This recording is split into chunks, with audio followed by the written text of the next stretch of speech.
¿Has escuchado hablar de mí? Bueno, pues soy una planta originaria de América.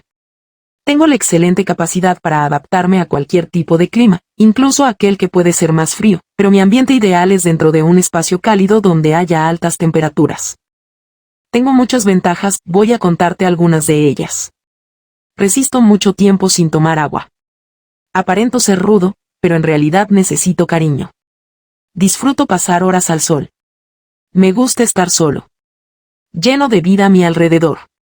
Mi familia puede ser muy parecida a la tuya. Hay especies más pequeñas que no superamos el centímetro de altura, mientras que las más grandes pueden alcanzar los 18 metros.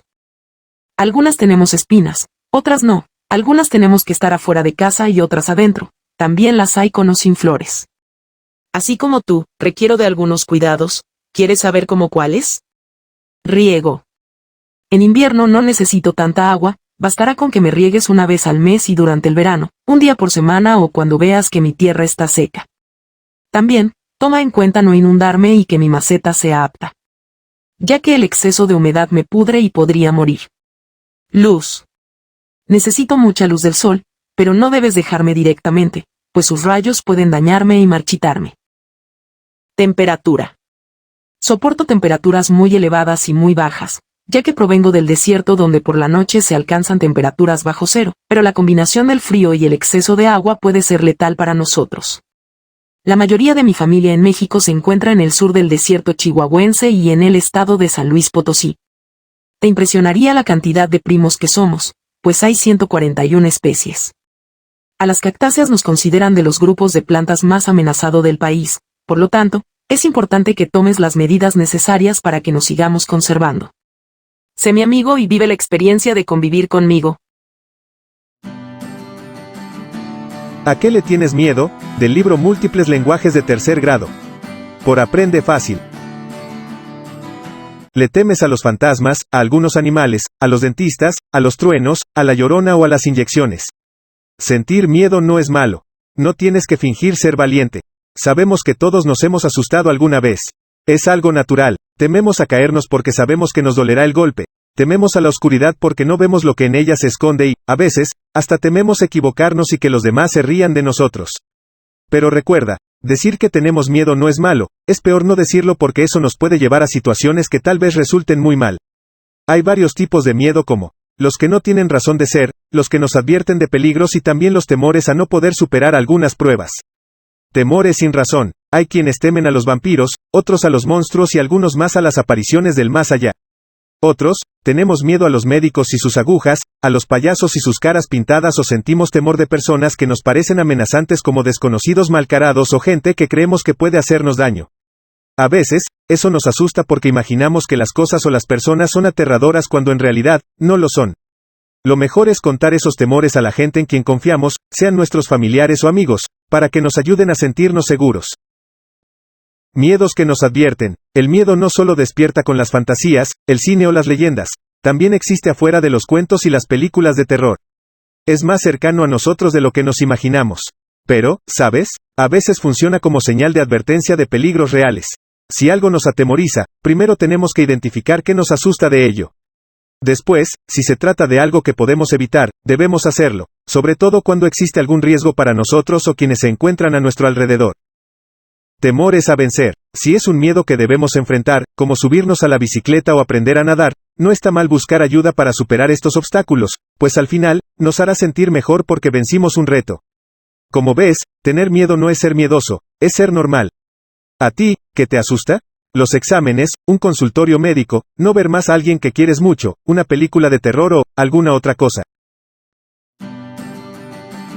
Yo puedo bucear y no necesito ir hasta el mar, del libro Múltiples lenguajes de tercer grado. Por Aprende Fácil. Hola, yo soy de San Luis Potosí y en mi estado hay un hermoso lugar natural para aprender el buceo que se ubica en el municipio de Río Verde.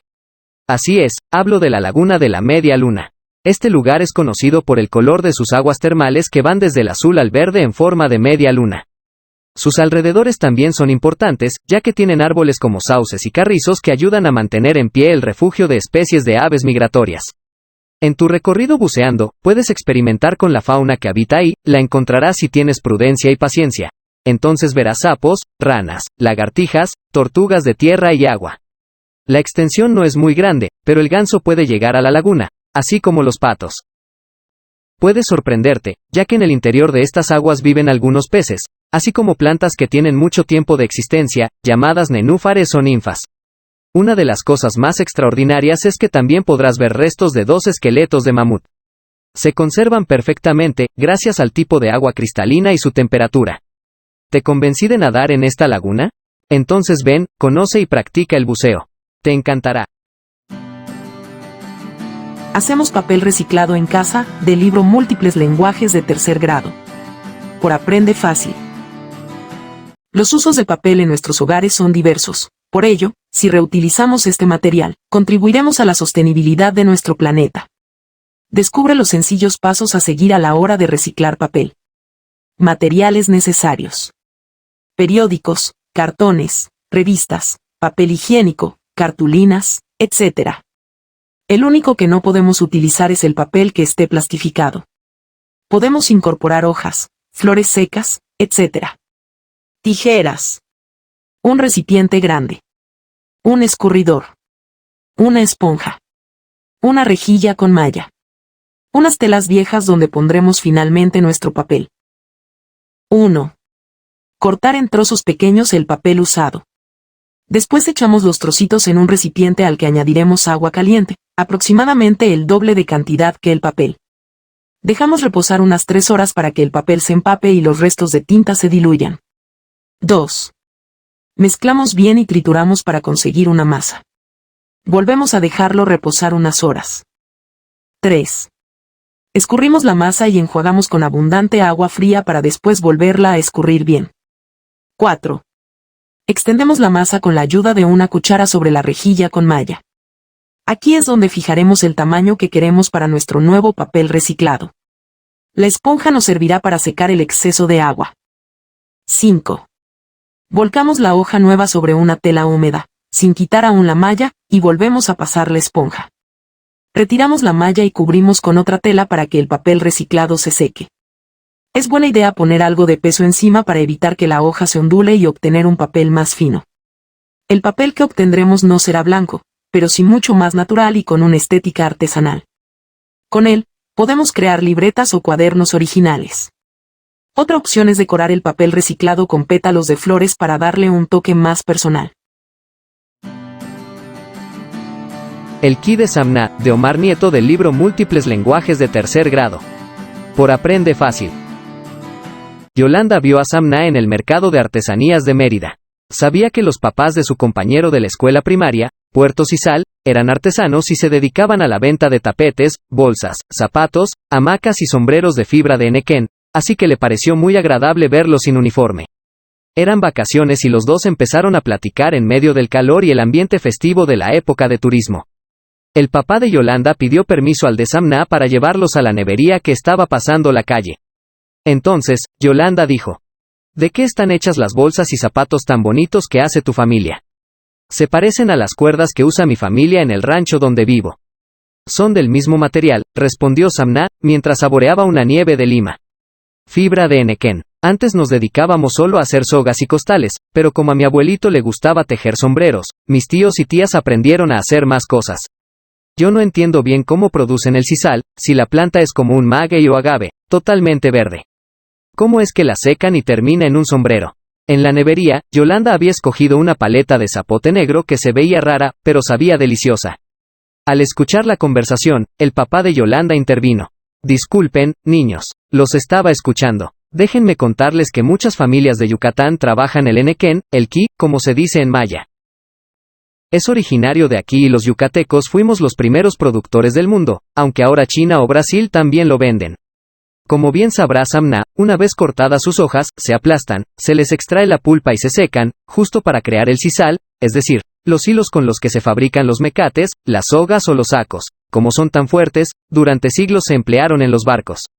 Ahora, también se hace artesanía, tapetes o hamacas, pero hay otros usos todavía más sorprendentes. ¿Cómo cuáles?, preguntó Yolanda, quien devoraba su paleta casi sin poder hablar. Pues imagina que con el ki se puede producir hasta combustible para los autos. ¿Es en serio, señor?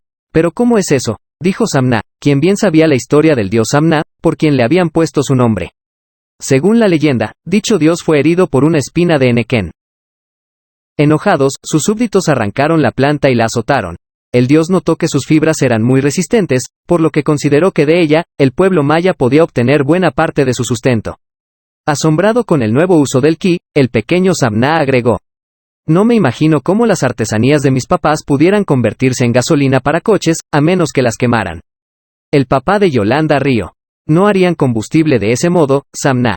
Lo obtienen del jugo que sale de las pencas del enequén para luego fermentarlo y convertirlo en una especie de alcohol, que se llama etanol. Y eso no es todo. Del ki también puede extraerse papel, abono, cera, biodetergente y hasta gas. Por eso le llaman el oro verde. Samná tenía que regresar al negocio de sus papás y, una vez terminada su nieve, se despidió de Yolanda y de su papá. Esa tarde, tejiendo un par de sombreros tal como se lo había enseñado su abuelo, Samná pensó que él y su familia en verdad poseían el espíritu del dios maya y del ki, que era capaz de transformarse y adecuarse a los nuevos tiempos, como los propios campos de Enequén que renacen en Yucatán cada 3 o 4 años sin cesar. La monarca de las mariposas de José Luis Enciso Martínez del libro Múltiples lenguajes de tercer grado. Por Aprende Fácil.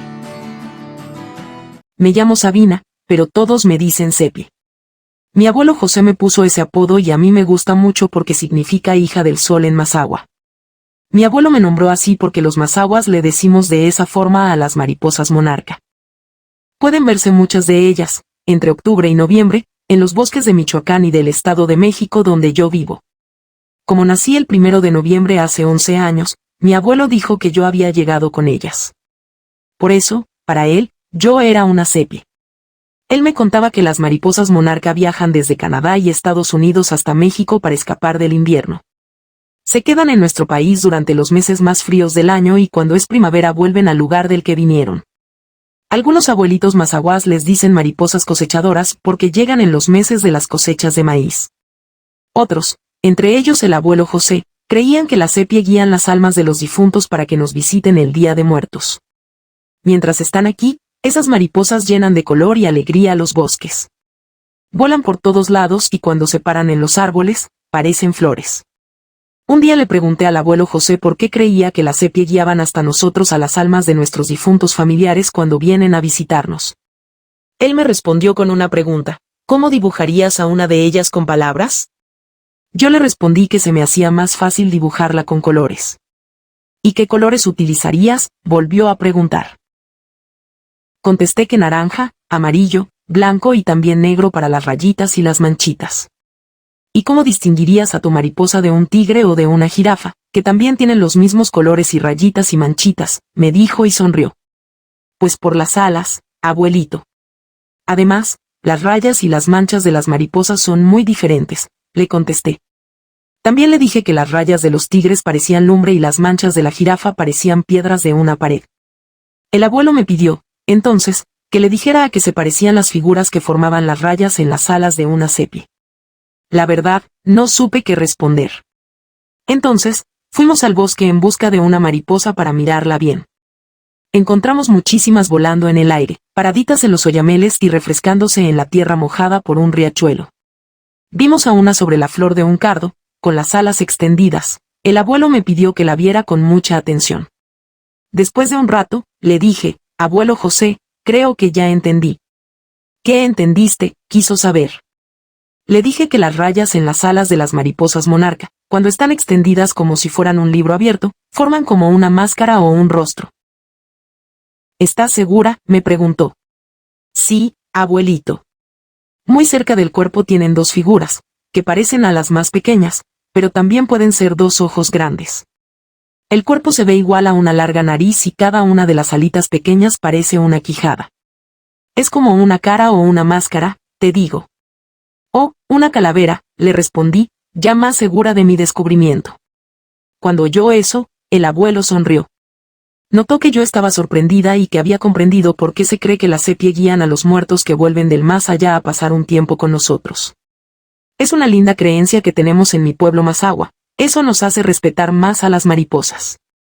Cuando crezca, me gustaría ayudar a protegerlas, a cuidar sus bosques y a contarle a todo el mundo lo hermosas que son. Cada una de ellas puede ser la guía de alguno de nuestros familiares más queridos que ya han fallecido.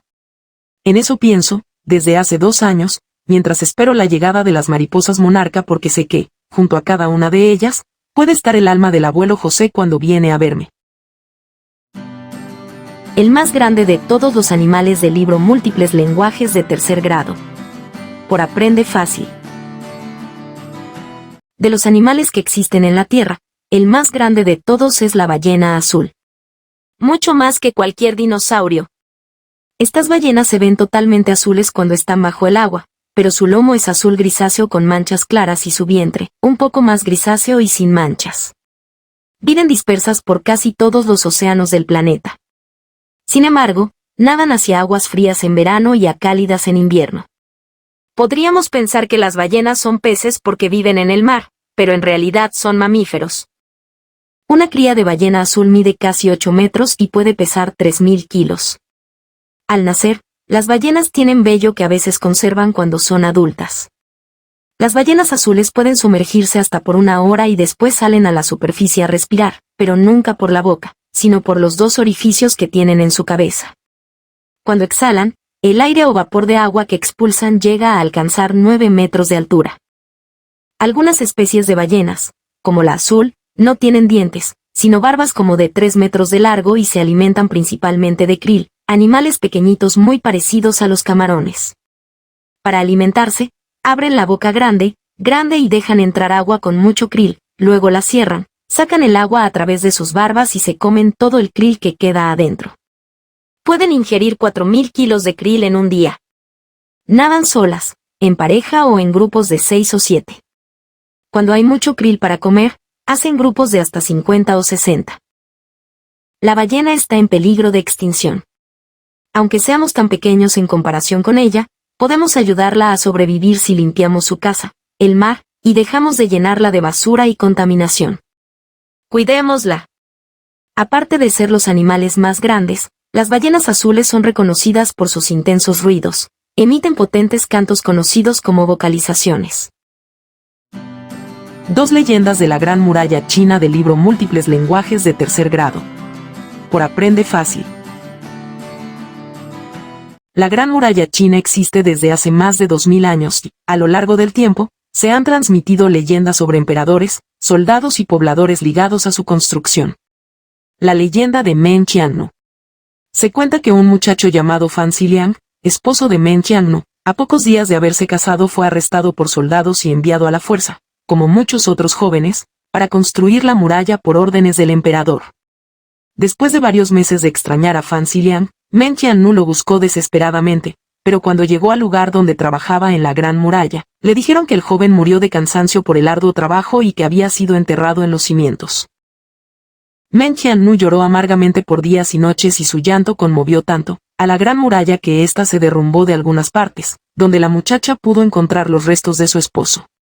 Al enterarse de lo sucedido, el emperador quiso castigar a Meng Qiannu, pero cuando la conoció, quedó admirado por su belleza y decidió casarse con ella. Ella sabía que no podría rechazarlo y aceptó bajo 3 condiciones: hacer un funeral de 49 días para Fan Xiliang, que el emperador y sus oficiales asistieran, y que se construyera una torre de 49 pies de alto a la orilla del río donde ella haría una ofrenda a su esposo. Después de cumplir las condiciones, se casaría con él. El emperador accedió y cuando todo estuvo completado, Meng Qiannu subió a la torre y comenzó a maldecir al emperador y a gritar lo cruel y malvado que era con sus súbditos, y las malas condiciones en las que eran obligados a trabajar. Después, saltó al río y se ahogó. En memoria de Meng Qiannu, se construyó un templo y al pie de la muralla, se colocó una estatua de la muchacha. El Paso Jiayu. Cuenta la leyenda que durante la construcción del Paso Jiayu, la primera estructura ubicada en el extremo oeste para atravesar la Gran Muralla, un matemático muy inteligente llamado Yi Kai-san proyectó que se necesitarían 99.999 ladrillos para construirlo. El supervisor de la obra, envidioso de su talento, dijo que estaba equivocado y amenazó con castigar a todos los trabajadores con 3 años de labores forzadas en caso de que el cálculo de Yi Kai-san fuera incorrecto, incluso por un solo ladrillo. Al terminar la construcción del paso, quedó un ladrillo suelto sobre una de las torres, y justo cuando el supervisor estaba a punto de cumplir su amenaza, Jikaisan le dijo que un ser sobrenatural había colocado el ladrillo allí durante la noche para proteger el paso y evitar que llegara a derrumbarse, y que el más pequeño movimiento causaría que cayera. El supervisor no quiso correr el riesgo, tampoco castigó allí y no movió el ladrillo, que, actualmente, se puede apreciar en ese mismo lugar. Somos Naturaleza, del libro Múltiples lenguajes de tercer grado, por Aprende Fácil. Estas líneas que ves surgir del tronco de los árboles se llaman ramificaciones. Si miras a tu alrededor, puedes encontrar otras formas ramificadas en tu entorno, solo observa con atención. También las hay en tu cuerpo, mira bien, te darás cuenta de que somos naturaleza. Las ramificaciones de las hojas se llaman nervaduras. Los gajos de naranjas también las muestran. Busquemos en casa. ¿En qué otras verduras o frutas puedes encontrar ramificaciones? Busquemos fuera de casa. ¿En dónde puedes ver formas ramificadas? Los rayos son descargas eléctricas que se ven, algunas veces, con estas formas. Algunos ríos bifurcan sus cosas hacia otras direcciones. Los insectos palo asemejan pequeñas ramas. Busquemos en nosotros. ¿En qué partes del cuerpo se pueden encontrar ramificaciones? En las palmas de nuestras manos se pueden apreciar pliegues ramificados. También, en el dorso se notan venas que transportan nuestra sangre a través de caminitos que se bifurcan. A simple vista no se ve, pero nuestro sistema nervioso también parte de un tronco central del cual surgen ramificaciones que recorren todo nuestro cuerpo. Si te asomas a un espejo y observas tus ojos, verás unas pequeñas venas color rojo. Este tipo de detalles, similares entre los seres humanos, los animales, las plantas y nuestro entorno, son características que nos unen. Billetes, del libro Múltiples lenguajes de tercer grado. Por Aprende Fácil. Los primeros billetes mexicanos fueron unos pedazos de cartón escritos a mano y firmados, muy parecidos a los que haces cuando juegas con tus amigos. Se inventaron después de la independencia, cuando casi no había monedas, ya que se cerraron bastantes minas a causa de la guerra y los caminos eran peligrosos para transportar la plata. Además, muchas personas ricas escondieron su dinero o se lo llevaron a otro país. La guerra dejó al nuevo país muy pobre y, como urgía dinero para pagar todo lo que se necesitaba, pronto los gobiernos decidieron producir papel moneda, como también se les llama a los billetes. Se elaboraron billetes de 1, 2 y 10 pesos, de forma casi cuadrada, hechos en papel blanco, impresos solo por el anverso y con la leyenda, el Imperio Mexicano. Como la gente estaba acostumbrada al dinero metálico y el papel les daba desconfianza porque además, los querían obligar a usarlos. Esta nueva forma de pago no les gustó. Se hicieron muchos esfuerzos y pasaron algunos años antes de que las personas aceptaran los billetes, por eso, los imprimían bancos privados o se hacían en el extranjero. Los billetes que utilizamos comenzaron a elaborarse en nuestro país a partir de 1969, cuando se abrió la fábrica de billetes del Banco de México. Son billetes con un diseño único que ayuda a distinguirlos fácilmente y que ha ganado reconocimientos internacionales. Algunos están hechos con papel de algodón y otros de un material sintético llamado polímero, muy duradero y resistente. ¿Te has dado cuenta de que los billetes son de diferente tamaño? Se hicieron así para que las personas con problemas visuales puedan distinguirlos.